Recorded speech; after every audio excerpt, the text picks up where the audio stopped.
True. This is the kind of the thing I like that gets me up in the morning. I'm super hype about this. It's a great little graphic here. Existed in the Dark Ages, I'm sure many of us would have found ourselves tied to a fiery pyre to be burnt alive alongside our godless peers. You see, for the uninitiated, the act of conjuring up otherworldly sounds from the dangly depths of our throat seems like the audible equivalent of witchcraft. That is a lot. That's a lot. I love the theatrics. Yeah, for sure. However, many practitioners of this sonic sorcery, like myself, know that buried below the smoke and mirrors of the microphone is a world of techniques and uncanny precision that allows us to exist as the freaks we are today. So, in this series, with the help of a crack team of specialists, I would like to peel back the layers of my face and welcome you inside the mouth, the mind, and the mechanics of the beatboxer. A question that I get asked a lot is how the are you making those noises? I decided to find out. So we paid a visit to a man with an impressive amount of letters after his name who happens to know the back of your throat. Insert rich beatboxing fan. Like, check mark. Like the back of his hand. Welcome to my larynx, Dr. Broadhurst. All right, so there's two cameras that I use. The first is a flexible one. That sucks. This one 5 sucks. in diameter. I It'll hate go this one. through the nose, past the tonsils, down to the larynx. Right. And through that, on a large monitor, we'll be able to see all the movements, the actions, the activities. Yeah, that's of my what goes reaction on. too. I hate Not just in that. the larynx, but up in the base of the mouth, base of the tongue, and see how all that creates different sound. And in the second part of it's a rigid camera. It's about this long, and it'll go through the mouth. And it's a little like sword swallowing. It'll go down, but it's got a much higher resolution camera tip in it. Right. So that'll give a much clearer picture of what tissue is vibrating to make the sound that it does. All right, cool. Well, maybe we should start by putting some things in my face. Sounds good. Warning, this video contains very graphic images from the depths of my throat. Stop eating now. You may vomit.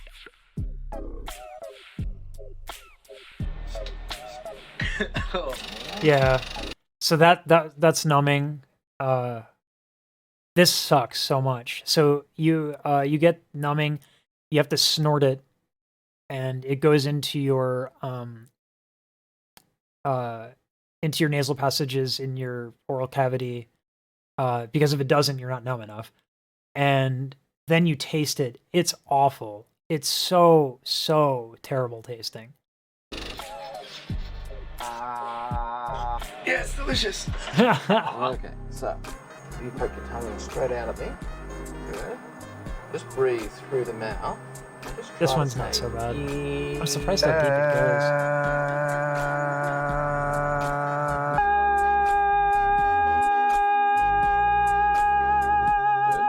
Good. Now go.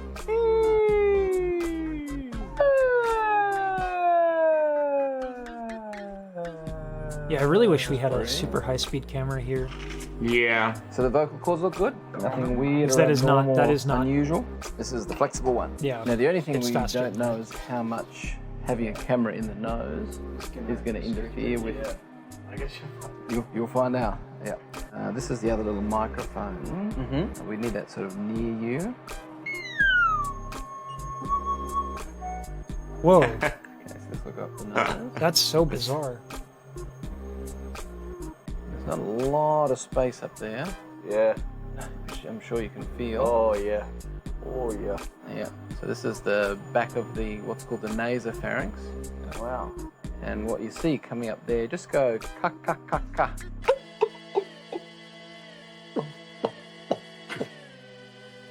I'm judging by everybody's reactions right now. It's looking really weird. Yeah, So that's the. it's like watching aliens.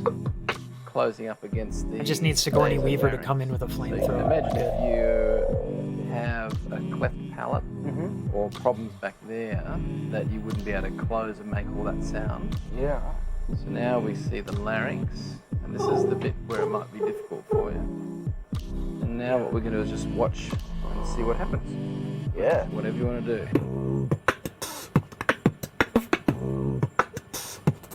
So this, I actually really Just want to have a talk about swallow this for a second, because this is completely bonkers, and this is how amazing singers are, and beatboxers.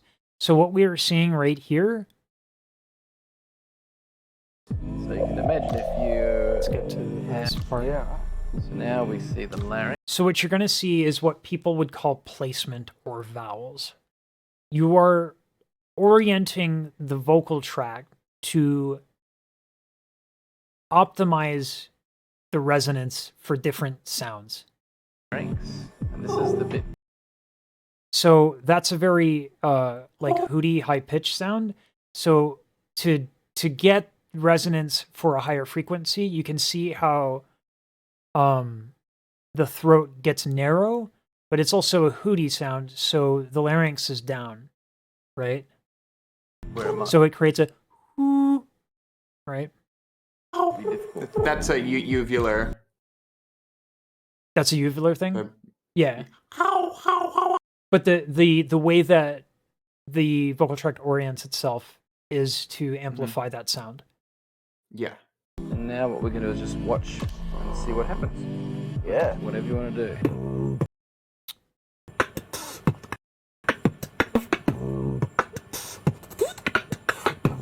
And just have a swallow for me there. It's certainly in there, isn't it? Yeah.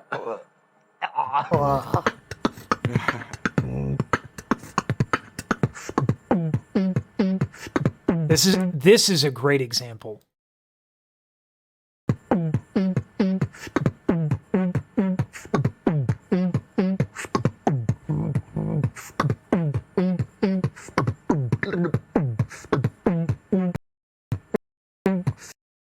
So notice how we have basically the equivalent of a filter, right?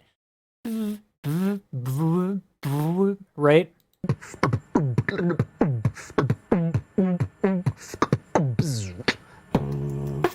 Anyway, that's super, super, super cool.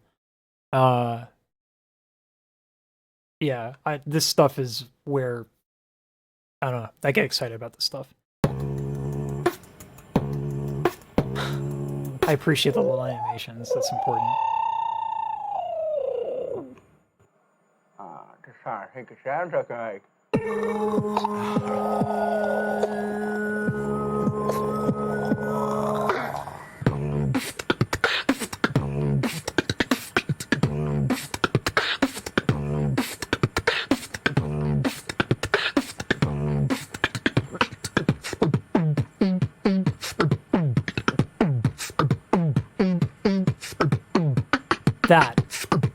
That's another example. Let's slow it down real quick. This. So you hear that filter sound? Ew, right? So it starts closer together, right? There's a narrowing that happens because it's a higher frequency, right? Or at least it's cutting off the lows, right? So at first, there's a lot of narrowness to the vocal tract. And then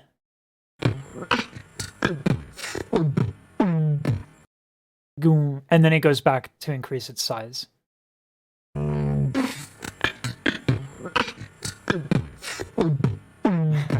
That's just so cool.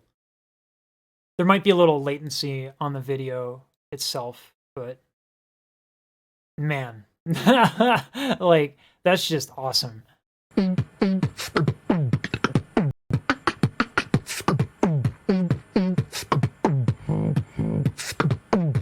can see the epiglottis go down for that sound. Oh, Yeah. I can feel it in there. Vocalized chest bass, I Right think. there for a moment. Most of what I can see from where the camera tip is placed is it's sitting right at the top of the soft palate. So you can imagine the tongue sitting here.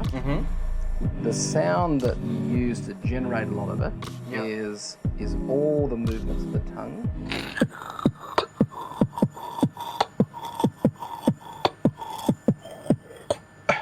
Whether it's flat forward, it's lifted up, it's pushed back, it's flattened out across the back.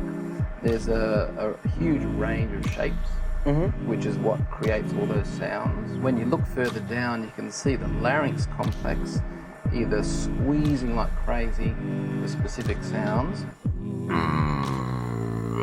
or pulling right up towards the back of the nose.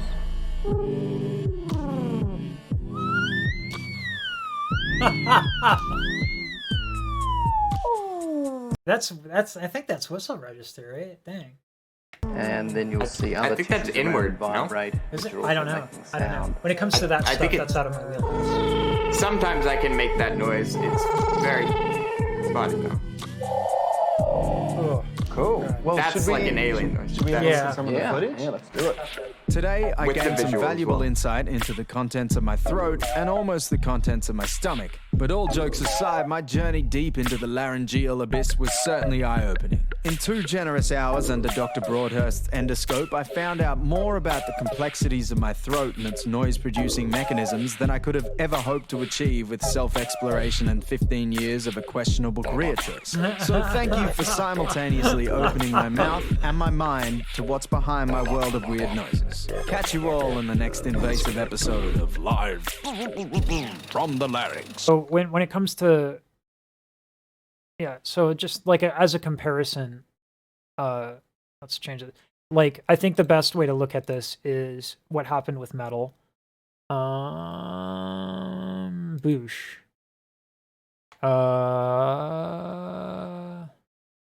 Boosh. There we go. We can internet. So first thing that has to happen is we need someone whose interest is in both science, PhD candidate or professor, 2, let's see, someone who can provide a grant. So rich beatboxing fan. And then 3, I don't think there's 3. I think that's the only thing that needs to coincide.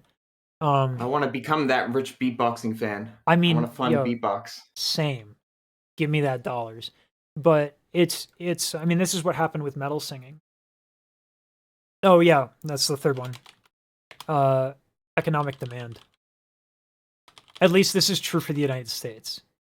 Right? Like metal singing started to get covered when there was like in the early 2000s and even a little after that in 2010s. I mean, like metal and screaming were the norm for any rock music in that time period. And so, you know, you had a lot of money throwing around. And there were a lot of people, well, like, you know, especially music labels coming in. It's like our singers are getting vocal damage and we don't care about the vocal damage because we're labels and we just want our artists to make us money. But because they're losing their voices, they're not on tour and they're losing us money. So that's what happened. And that's how, like, Estel teaches a lot of metal singing. The problem specifically with beatboxing, it's so dynamic. It's crazy. So it's going to take someone pretty sophisticated to have like an overarching theory that really interconnects everything. Because unlike like metal, there are like, you know, like 4 or 5. There are a lot of different kinds of screams, different tones, but like I've never seen anything like beatboxing where like any one beatboxer can have like Stitch's 626, right? That's like so obscure. And then there's the tongue bass, and then there's all this stuff.